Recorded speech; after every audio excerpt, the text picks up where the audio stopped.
aklımdan hiç çıkmıyorsun. Her gün seni özlüyorum ama geri gelmiyorsun. Adını anınca içim sessizce sızlıyor yine.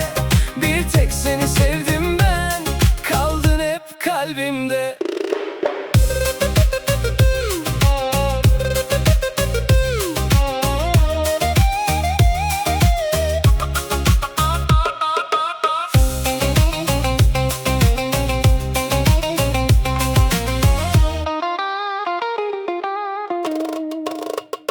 Belki bir gün dönersin yüzüme,